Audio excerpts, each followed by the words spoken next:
The Lord be with you. And with your spirit. A reading from the Holy Gospel according to Luke. Glory to you, O Lord. The shepherds went in haste to Bethlehem and found Mary and Joseph and the infant lying in the manger. When they saw this, they made known the message that had been told them about this child. All who heard it were amazed by what had been told them by the shepherds.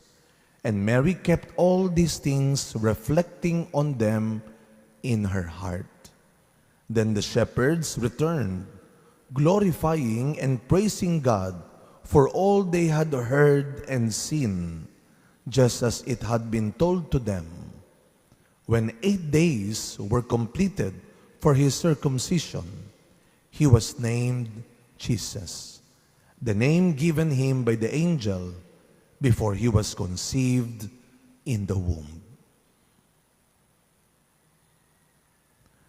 My dear friends, the Gospel of the Lord. Praise to you, Lord Jesus Christ. Good morning po sa inyong lahat.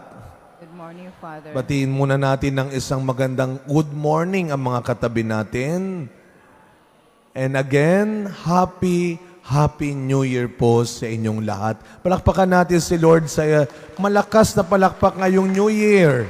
Ito ang ating unang palakpak para sa Kanya this New Year. At batiin natin ang mga katabi natin, Happy New Year!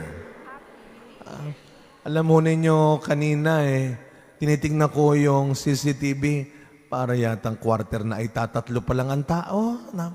Mukhang napuyat ho yata. Buti naman dumami ho tayo.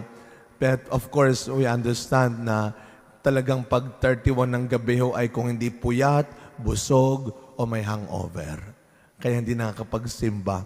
But of course, most of our brothers and sisters in the community, they have attended the Mass last night. Punong-puno ho tayo dito hanggang labas. And that is the best way to end the year and to welcome the year, is to celebrate the Eucharist. Tandaan ho natin, ang isang taon ay natapos at nakaraos dahil sa awa ng Diyos. Amen? Kaya ho, kayo naman ho, sa lahat ng inyong mga nalampasan at napagtagumpayan ng 2024, isang malaking congratulations ho sa inyong lahat. Talagang hindi ho biro ang ating 2024 siguro. Hindi man laging naging madali, hindi man laging naging masaya at masarap ang naging takbo ng buhay mo. Ang mahalaga, natapos mo. Natapos natin ang 2024. Kaya napakaganda ho ng first reading for the first day of the year. Ang ganda-ganda ho, itong isa sa mga paborito ko pong pagbasa. Napakaikli ho ng ating unang pagbasa from the book of Numbers. But it was really a beautiful way to welcome the new year, having the blessing of the Lord. Ano ang sabi ng Diyos kay Moses? This is what you are going to teach Aaron and your children. Ito unang magandang tandaan natin. Kung meron man tayong dapat dagdagan ngayong bagong taon, yan ay ang paggawa natin pa rin ng kabutihan. At huwag natin minamaliit ang ating prayer for the others. Minsan sasabihin natin, pasensya ka na, wala akong ibang maibibigay sa iyo, prayers lang. Do not underestimate the power of prayer. Tandaan mo, kaya mo natapos ang 2024 dahil hindi lang nagdasal ka, kundi dahil may mga taong nagdasal para sa iyo. And that is the power of prayer. You can never tell. Nakalimutan kong sabihin kagabi, kaya nga ang mga magulang, I learned this from some old friends. Sabi nila, alam mo, Father, this is what I do to my children. When they sleep, lalo na pagkatapos nila akong awayin, pagkatapos nila akong sagot-sagutin, pag sila'y tumitigas ang ulo na, pag natutulog sila, habang hindi nila nakikita, pinagpe-pray over ko siya. You do that to your children. You do that to to your grandchildren, you do that to your husband. And you do that to your wife. Pagkatapos niya magbubunganga, at pagkatapos na nung maglasing ng asawa mo, pag-pray over mo, mawala yung hangover. At mawala na yung kanyang hindi magandang ginagawa. You know, God told Moses and Aaron, you bless your children. And this is what you are going to pray. The Lord bless you and keep you. The Lord let His face shine upon you and be gracious to you. The Lord look upon you kindly and give you peace.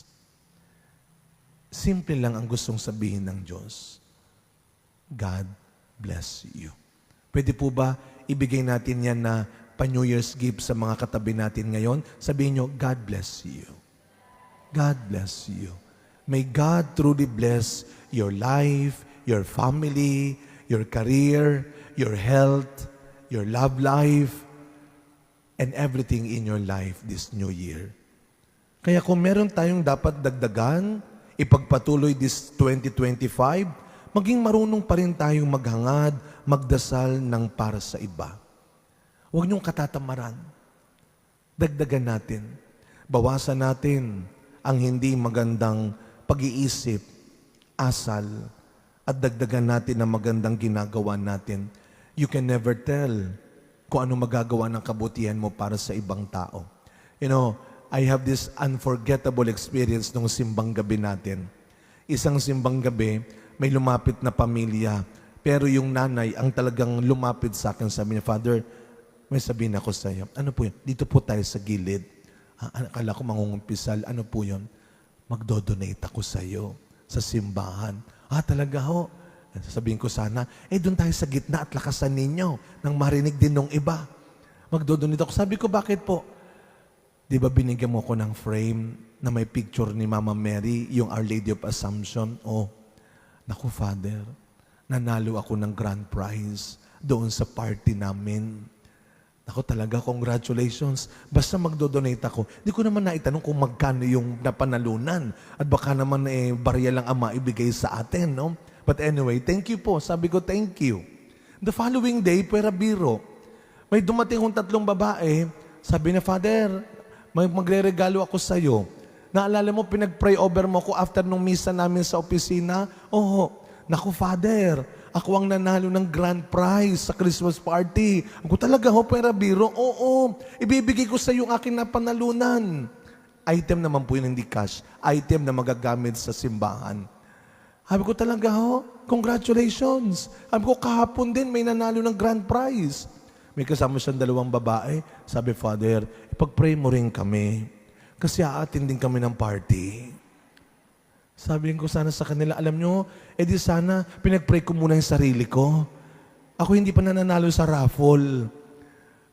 Pero nakita ho ninyo, pwera biro, you can never tell what your goodness can do to others. Huwag niyong mamaliitin ng kapangyarihan ng panalangin ninyo. Ang pagpapala ng inyong kamay. Remember, tayo ay lahat tumanggap ng pagpapala ng Diyos. At pag sinabing pagpapala, wala na ho yata tayong dapat pang makalimutang pinagpala, kundi ang pinaalala ng 2 pagbasa, ang babaeng pinagpala. Hindi lang sa lahat ng babae, kundi sa lahat ng tao. Dahil sa kanyang pagiging ina ng Diyos. Kaya nga po ang January 1, huwag kalilimutan, ang January 1, hindi lamang po ito New Year's Day.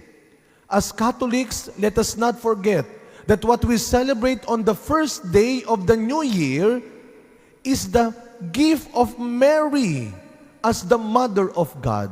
We celebrate today the solemnity of Mary, the Mother of God.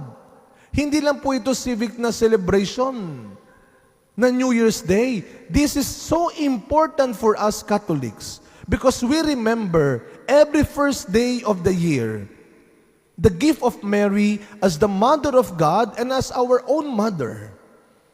At paano saan nanggaling ang karangalan, kadakilaan ni Maria? Sa kanyang pagiging ina ng Diyos. Hindi siya tinawag na dakila dahil sa kanyang kagandahan, katalinuhan, kabaitan, ni kabanalan.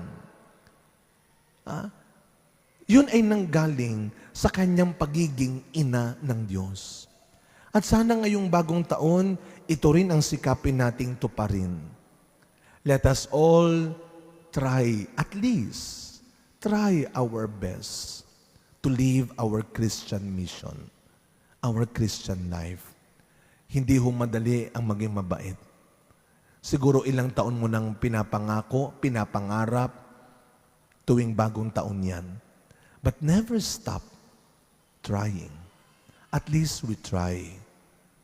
Hindi man madalian, agad-agad, bawasan natin this 2025 ang pagsisinungaling, ang kadamutan, ang katakawan, ang kayabangan, ang katamaran. Kaya mo yan. Try. Tulad ng unang regalo ng Diyos sa mundo, what we celebrate today is the World Day of Peace. Siguro, kung lahat tayo magtatry, hindi imposibleng magkaroon ulit ng kapayapaan sa bahay. Magkaroon ulit ng kapayapaan sa pagsasama ninyo. Magkaroon ulit ng kapayapaan sa bansa natin at sa buong mundo if we will just all try. Tandaan natin, sabi ni St. John Paul II, there is no peace without forgiveness. Huwag lang natin balikan ang mga pagkakamali natin kahapon, ang mga pagkukulang natin at kasalanan kahapon. Balikan din natin ang lahat ng kabutihang nagawa mo kahapon na kaya mo naman pala. As we continue this celebration, just like how the shepherds in the gospel leave the manger, glorifying God, praising God for what they have heard and seen. Sana mula sa nagdaang taon, purihin pa rin natin ang Diyos sa kanyang naging katapatan at kabutihan sa atin. May God guide, bless, and protect your new year. Amen.